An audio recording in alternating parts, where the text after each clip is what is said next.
Welcome to the bird media. నేను మీ పవన్ కృష్ణమూర్తి. పవన్ కళ్యాణ్ గారు, మీకు నమస్కారం సార్.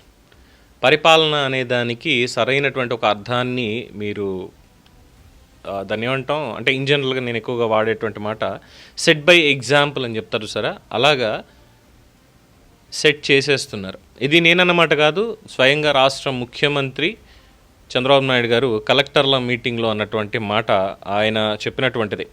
ఒక కానిస్టేబుల్ గ్రామానికి సరైన రోడ్డు లేదని ప్రస్తావించాను. ఈ విషయం మీద పవన్ తక్షణమే స్పందించారు. గంటలోనే శాఖ అధికారులతో మాట్లాడి అదే వేదిక నుంచి ఆ గ్రామానికి రోడ్డు నిర్మాణానికి 3,90,00,000 రూపాయలు ఇమ్మీడియట్గా మంజూరు చేస్తూ జీవో రిలీజ్ చేయించేశారు. ఈ వేగవంతమైన పనితీరు ఎంతో సంతోషాన్ని కలిగించింది. అలాగే విభిన్న రంగం నుంచి రాజకీయాల్లోకి వచ్చినప్పటికీ కూడా పరిపాలనలో పవన్ అద్భుతమైనటువంటి పనితీరు కనబరుస్తున్నారు.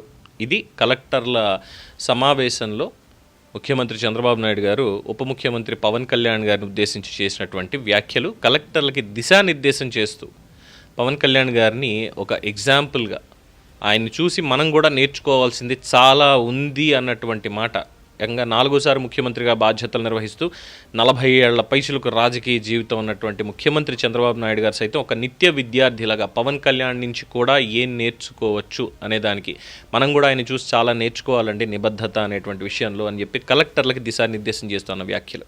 నాలంటాడు ఎవడో ఇప్పుడు వచ్చి పవన్ కళ్యాణ్ గారు మీరు చాలా గొప్ప పని చేస్తున్నారు అంటే, రేపు పిల్లడా ఇంకా ఎల్కేజీ చదువుకుంటున్నావరా, నేను ఆల్రెడీ గ్రాడ్యుయేషన్లో ఉన్నాను, నువ్వు నాకు కితాబ్ ఇస్తే అది గొప్పదైపోతుందా అని మాట్లాడతారు.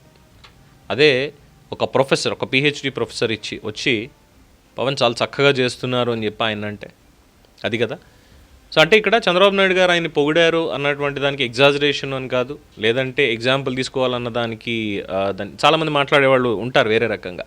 బట్ అది పక్కన పెడితే నిన్న ఈ పోలీస్ కానిస్టేబుల్స్కి నియామక పత్రాలు ఇచ్చేటువంటి తరుణంలో బాబురావు అనేటువంటి కొత్తగా నియామకం పొందినటువంటి పోలీస్ కానిస్టేబుల్ ఆయన చెప్పినటువంటిది కూడా ఎంత చక్కగా చెప్పాడంటే సభలో, అప్పటి వరకు సార్ మా నాయన ఇది, మా అమ్మ ఇది, ఇలా కూలి పనులకు వెళ్ళేవారు, ఇలా చేసేవాళ్ళు, నన్ను ఇలా చదివించారు, నేను ఇలా చదువుకొని వచ్చాను, నేను బీఎస్సీ కెమిస్ట్రీను అది చేశాడు తను, ఆయన వచ్చాను పోలీస్ కానిస్టేబుల్ కింద ఇలా ఈరోజున్నాను సార్, థ్యాంక్ యూ అని అందరికీ చెప్తూ చెవిలో చంద్రబాబు నాయుడు గారి చెవిలో బయట మైక్లో కదా సార్ మా ఊరికి రోడ్డు లేదు అంటే ప్రభుత్వానికి తల ఉంపులేదు. నిజంగా చెప్పాలంటే మౌలిక సదుపాయాలు కల్పించడంలో ప్రభుత్వం విఫలమైంది అని. ఏదైనా అది ఆ ముందున్నటువంటి ప్రభుత్వం ఈ ప్రభుత్వాన్ని కాదు, అది ప్రభుత్వ వ్యవస్థ విఫలమైంది. అయినా సరే మీరు మమ్మల్ని పట్టించుకోకపోయినా, మీరు మాకు మౌలిక సదుపాయాలు కల్పించకపోయినా సరే, ఇదిగో మేము మా కష్టంతో పైకొచ్చాం, ఈరోజు మీ ఎదురుకుండా మేము నించొని మీ చేతుల మీదుగా నియామక పత్రాలు పొందుతున్నాం, this is what are success అని బలంగా చెప్పినట్టు ప్రభుత్వ వ్యవస్థకి ఒక చెంపపెట్టు. అయితే చాలా సంస్కారంతో అయ్యా నేను కష్టపడి వచ్చాను కదా అని ఊళ్ళో వాళ్ళందరూ కూడా కష్టపడి ఇలాంటి స్థాయికి రావాలని నేను అనుకోను.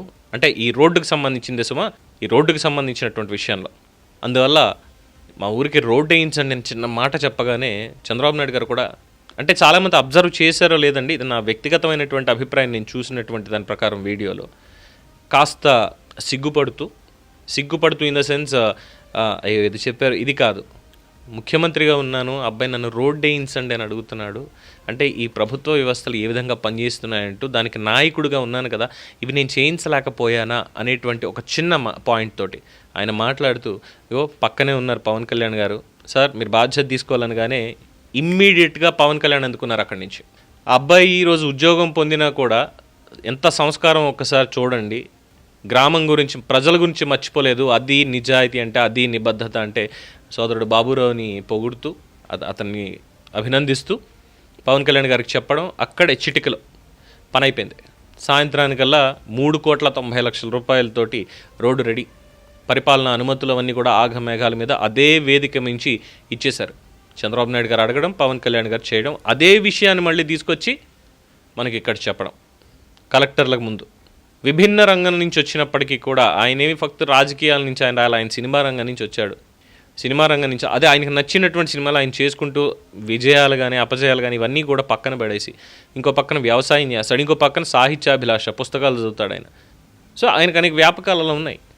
అయినా సరే పరిపాలన అంటే ఏంటి, స్టెప్ బై స్టెప్ అంటే చాలామంది ఇక్కడ అబ్జర్వ్ చేశారో లేదో తెలియదు. పవన్ కళ్యాణ్ గారు మాట్లాడితే అంటే ఈ వైసీపీ వాళ్ళు మాట్లాడేటువంటిది 15 సంవత్సరాల పాటు బానిసలాగా ప్యాకేజ్ తీసుకోవడానికి సిద్ధపడిపోయాడు అంటూ వీళ్ళు తప్పుడు మాటలు మాట్లాడతారు. బట్ వీళ్ళు కూడా కాస్త బుర్ర బుద్ధి ఉపయోగించి నేర్చుకోవాల్సినటువంటి ఒక చక్కటి మాట పవన్ కళ్యాణ్ గారు ఎప్పుడు చెప్పేది, అట్ ద సేమ్ టైం ఆయన ఆచరణలో పెట్టింది, అమలు చేస్తున్నది కూడా. చంద్రబాబు నాయుడు గారు ఊరికే అన్నారు అని పక్కన పెట్టేస్తే ఎస్, పవన్ కళ్యాణ్ గారికి పరిపాలనా అనుభవం అనేది లేదు. చాలామందికి నచ్చినా నచ్చకపోయినా ఈ విషయాన్ని తీసుకురావాలి. ప్రజారాజ్యంలో అన్నయ్య చిరంజీవి గారికి పనిచేసినటువంటి రోజు నుంచి కూడా ఇప్పటి వరకు రాజకీయాలంటే ఆయన ప్రజల్లో తిరగడం, సమస్యల మీద మాట్లాడడం, ఇవన్నీ అయ్యాయి. సభలు సమావేశాలు మాట్లాడడం, ఆవేశపడడం, ఇదంతా అయిపోయింది. కానీ పరిపాలనా అనుభవంలో ఒక సమస్య నా దగ్గరకు వచ్చింది, ఆ సమస్య మీద అధికారులు కూర్చుని ఈ మీటింగ్ ఇలా రన్ చేయాలి, దాంట్లో ఇగో ఇలా చెప్పాలి వాళ్ళకి, అవ్వకపోతే ఏం చేయాలి, గ్రీవెన్స్ ఇలాగా, ఇవన్నీ కూడా ఆయనకి తెలియదు. డే 1 నుంచి ఆయన చెప్పింది ఒకటే, చంద్రబాబు నాయుడు గారి అనుభవం అనేది మనకు అవసరం, మనం నేర్చుకోవాలి ఆయన దగ్గర నుంచి. రాష్ట్రాన్ని గాడిలో పెట్టడం ఎలాగా అనేది ఆయన దగ్గర నుంచి చూసి నేర్చుకోవాలి అని చెప్పి ప్రతిసారి చెప్పారు. నేర్చుకున్న వాళ్ళు ఎంతమంది ఉన్నారో తెలియదు, కానీ పవన్ కళ్యాణ్ గారు చాలా నిశితంగా పరిశీలిస్తూ పరిపాలన అనేటువంటి దాన్ని ఆకళింపు చేసుకుంటూ ఒక్కొక్కటి ఈరోజు స్ట్రాంగ్గా నిల్చున్నారు. ఆయన నేర్చుకున్నది అమలు చేస్తూ ఎస్, అధికారులకి ఎలా ఉత్తర్వులు ఇవ్వాలి, ఎప్పటికి మన పని కావాలంటే టార్గెట్ ఎలా విధించుకోవాలి, ఇవన్నీ కూడా నేర్చుకుంటూ ఈరోజు చెప్పింది చెప్పినట్టుగా చేసుకుంటూ వెళ్తున్నారు. చెప్పింది చెప్పినట్టు. మొన్న అంధుల మహిళల క్రికెట్ టీం మన తెలుగు సోదరిమణులు వాళ్ళిద్దరూ వెళ్ళి కలిసినప్పుడు, సార్ మా ఊరికి రోడ్డు కూడా లేదంటే సాయంత్రానికి అక్కడ కూడా రెడీ. పైపెచ్చు ఈ దీనికి సంబంధించి బాబురావుకి సంబంధించినటువంటి గ్రామానికి రోడ్డుకి పరిపాలన అనుమతులు ఇస్తూనే కలెక్టర్లకి, అలాగే ఇతరత్ర ఉన్నటువంటి అధికారులకి, పంచాయతీరాజ్ కార్యదర్శిగా ఉన్నటువంటి కృష్ణ తేజకు ముఖ్యంగా రాష్ట్రంలో ఎక్కడెక్కడ రోడ్లు సరిగ్గా లేవు. ఎందుకంటే ఈ మన్యం జిల్లాలకు సంబంధించి గిరిజనులకి రోడ్లు వేయించడం, ఇకపైన డోలీ మోతలు అనేది రాష్ట్రంలో కనబడకూడదు, ఆ మాట కూడా వినబడకూడదు అని చెప్పి కంకణం కట్టుకున్నారు ఆయన. గిరిబిడ్డల దగ్గరికి సైతం రోడ్డు వెళ్ళాలి, మనం వాళ్ళ దగ్గరికి వెళ్ళాలి, వాళ్ళు మన దగ్గరికి రావడం కాదు. ఏ సౌకర్యమైనా అది వాళ్ళ దగ్గరికి చేరాలి. వాళ్ళు మన పాలన సరిగ్గా లేదు అంటే డోలీలు కట్టుకుని ఇంకోట కట్టుకుని ఆ అడవి మార్గంలో రాళ్ళు రప్పలోంచి రావడం కాదు. వేసినటువంటి రోడ్డు మీద వచ్చి, సార్ మీరేసినటువంటి రోడ్డు మీద వచ్చి చెప్తున్నాం, మీ పరిపాలనలో ఇదిగో ఇక్కడ ఇలాంటి తప్పులు జరుగుతున్నాయి అని వాళ్ళు సైతం చెప్పగలగాలి అని క్లియర్ కట్ ఇన్స్ట్రక్షన్స్ ఇచ్చారు ఆయన. అంతకుమించి ఏం కావాలి ఒక నాయకుడి గురించి? ప్రతి ఒక్కళ్ళ దగ్గర మంచి చెడు ఉంటాయి, లోపాలు పొరపాట్లు అనేవి ఉంటాయి. వాటన్నిటినీ సరిచేసుకుంటూ సరిదిద్దుకుంటూ తప్పటడుగులు వేస్తూనే, తప్పుటడుగులు కాదు తప్పటడుగులు వేస్తూనే మళ్ళీ ఆ నడక వేగాన్ని పెంచుకుంటూ ముందుకెళ్తాడు. సరే, టార్చ్ బేరర్లా మిగిలిపోతాడు పవన్ కళ్యాణ్ గారు లాగా. ఇప్పుడున్నటువంటికి చంద్రబాబు నాయుడు గారి గురించి ఇప్పుడు కొత్తగా చెప్పాల్సినటువంటి పనేమీ లేదు. ఆయన గురించి ప్రతిసారి చెప్పుకుంటూనే ఉన్నాం. సో పవన్ కళ్యాణ్ గారు ఆ రకమైనటువంటి పనితీరుని తీసుకెళ్తున్నారు. భవిష్యత్తుకి ఎస్, నాయకత్వం ఆంధ్రప్రదేశ్లో ఎక్కడా చచ్చిపోలేదమ్మా, చాలా పాజిటివ్ నాయకత్వం అనేది రెడీగా ఉంది ఇక్కడ అని చెప్పి స్పష్టంగా చెప్పారు ఆయన పనితీరుతోటే. ఆయన అడగడం, ఈయన చేసేయడం, ప్రభుత్వం వాళ్ళదే. చెప్పొచ్చు చంద్రబాబు నాయుడు గారు ముఖ్యమంత్రిగా నేను ఆర్డర్ ఇస్తున్నాను. నో, ఎవరి శాఖ పనులు వాళ్ళే. నేను అడిగానా మీరు చేయాల్సిందే. నేను చెప్పాను కాబట్టి కదా, నేను అడిగానా మీరు చేయాల్సిందే. మీరు అడగండి సార్, చేయకపోతే చెప్పండి అనే విధంగా పవన్ కళ్యాణ్ గారు కూడా ఎదురు నిల్చున్నారు.